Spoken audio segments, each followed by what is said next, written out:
thưa quý vị, tôi là Trường Sơn. Và kính thưa quý vị, tôi là Tô Châu, Đại học Dược khoa Sài Gòn.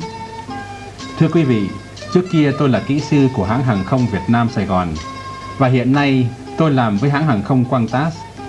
Kính thưa quý vị, cả hai chúng tôi đều là dân tị nạn và tới Úc năm 1975. Xin kính chào quý vị.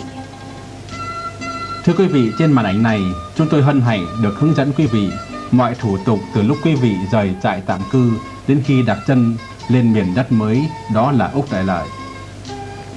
Kính thưa quý vị, khi lên máy bay, chúng ta không được mang theo xách tay nhiều thứ, chỉ được mang xách nhỏ, nặng không quá 5 kg, một cái áo choàng và đối với các bà các cô thì có thể thêm một cái ví nhỏ.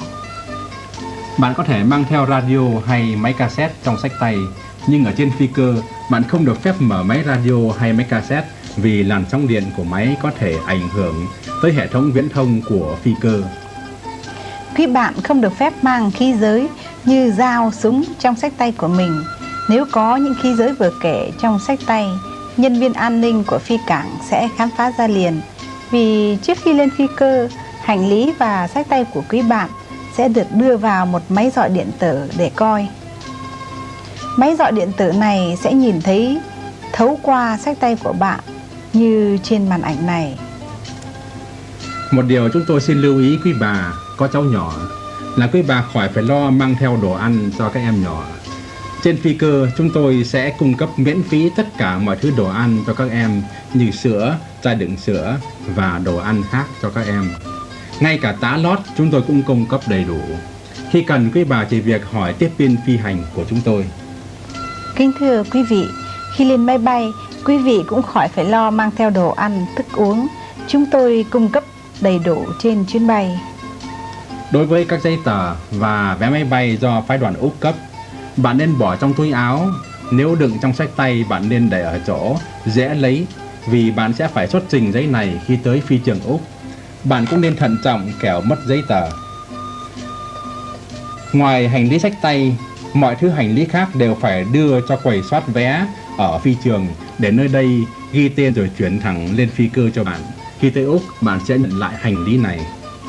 Quý bạn nên sử dụng cầu tiêu tại phi trường trước khi lên phi cơ, vì cầu tiêu tại phi trường rộng rãi và thoải mái hơn là trên phi cơ. Quý bạn nên lưu ý, cầu tiêu dành cho nam giới và nữ giới đều có ghi nam nữ ở ngoài. Sau khi cân hành lý, bạn phải xuất trình giấy tờ cùng vé phi cơ. Sau giai đoạn khám giấy tờ, bạn tới phòng đợi. Khi nào tới chuyến bay của bạn, phát ngôn viên phi cảng sẽ lên tiếng mời trên hệ thống phóng thanh của phi cảng. Lúc đó, nếu đang hút thuốc, các bạn phải tắt thuốc và đứng dậy theo đoàn hành khách di chuyển ra phi cơ. Và xin lưu ý rằng không ai được hút thuốc từ lúc này cho đến lúc phi cơ đã cất cánh. Bạn sẽ phải qua trạm kiểm soát hành lý. Nơi đây nhân viên an ninh phi cảng kiểm soát xách tay. Máy dọi điện tử sẽ khám phá ra những vũ khí nếu có trong xách tay của bạn khi đi qua cổng này. Sau đó, các bạn có thể di chuyển ra phi cơ bằng xe bus hay đi bộ. Nên nhớ rằng tới lúc này, bạn vẫn không được quyền hút thuốc lá.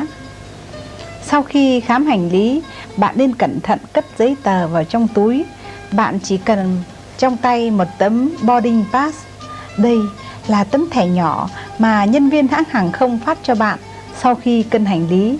Trên phiếu có ghi rõ chỗ ngồi của bạn. Thưa bạn, trước khi lên máy bay, bạn nên sẵn sàng thẻ boarding pass trong tay để đưa cho người tiếp viên phi hành đứng ngay tại cửa phi cơ. Người này sẽ hướng dẫn bạn tới chỗ ngồi của bạn. Số chỗ ngồi của bạn có được ghi sẵn trong thẻ boarding pass. Bạn phải ngồi vào đúng chỗ đã dành riêng cho bạn và bạn phải dáng nhớ số chỗ của bạn. Phía trên đầu, nơi chỗ ngồi của bạn có một cái ngăn để đồ xách tay nhẹ và mềm. Nếu với không tới thì quý bạn có thể đứng lên chỗ này. Nếu mà đã chật thì quý bạn có thể để ở gầm ghế phía trước, nhưng chớ có để đồ nơi lối đi trên phi cơ. Cũng trên đầu bạn có một hệ thống đèn đọc sách. và một ống để thổi gió mát. Quý bạn có thể đóng hay mở để hưởng luồng gió mát từ ống thổi này tùy theo ý thích của mình. Nếu chú ý một chút, bạn sẽ thấy trên mỗi ghế ngồi có mặt hàng chữ No Smoking và Fasten Seatbelt. No Smoking là cấm hút thuốc, còn Fasten Seatbelt là buộc dây nịt ở ghế ngồi. Khi đèn tại những chữ này bật sáng thì bạn phải làm theo đúng ý nghĩa của những hàng chữ này. Trước khi máy bay vừa cất cánh, tiếp viên phi hành sẽ biểu diễn cách sử dụng những phương tiện cấp cứu trên phi cơ.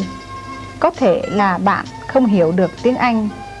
Tuy nhiên, bạn quan sát cử chỉ của tiếp viên này, chúng tôi tin tưởng rằng bạn có thể hiểu được một phần nào. Trước hết, người tiếp viên chỉ cho bạn biết chỗ để phao cấp cứu là ngay dưới chỗ ngồi. Đây là vị trí của hộp.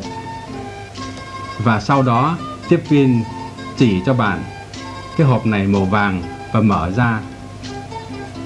Quý vị lấy phao cấp cứu và quàng qua đầu, thắt dây chằng quanh mình rồi buộc cẩn thận. Muốn thổi phồng phao cấp cứu, bạn chỉ việc giật cái dây ở phía bên trái, đằng trước cái phao cấp cứu. Có một cái tua huyết và trường hợp khẩn cấp bạn có thể huyết để lôi cuốn sự chú ý của người khác. Trong khi bay, nếu vì lý do gì mà trong phi cơ thiếu dưỡng khí để thở, ống dưỡng khí ngay ở phía trên đầu bạn sẽ tự động buông xuống. Bạn chỉ cần kéo xuống và chụp vào mũi để thở. Không những trong phòng hành khách mà ngay cả trong cầu tiêu cũng có ống dưỡng khí. Khi thấy ống dưỡng khí buông xuống, việc đầu tiên mà bạn phải làm là tắt thuốc lá, rồi nắm lấy chụp dưỡng khí và chụp vào mũi của mình để thở.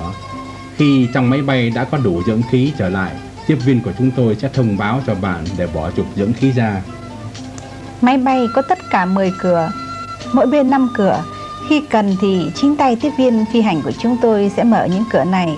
Là hành khách, bạn tuyệt đối không được sử dụng hay đụng tay tới những hệ thống đóng và mở những cửa này trong khi máy bay đang bay và ngay cả khi máy bay đang đậu ở dưới đất. Một điều quan trọng là bạn chớ có ngồi lên cái phần gỗ gồ ra ở cửa này. Làm như vậy có thể ảnh hưởng tới sự an toàn của máy bay. Và bây giờ xin mời quý bạn ngồi vào ghế, gài dây nịt và hãy ngồi một cách thoải mái. Những bộ phận điều khiển ghế, đèn, vân vân đều ở hai bên chỗ rửa tay của bạn.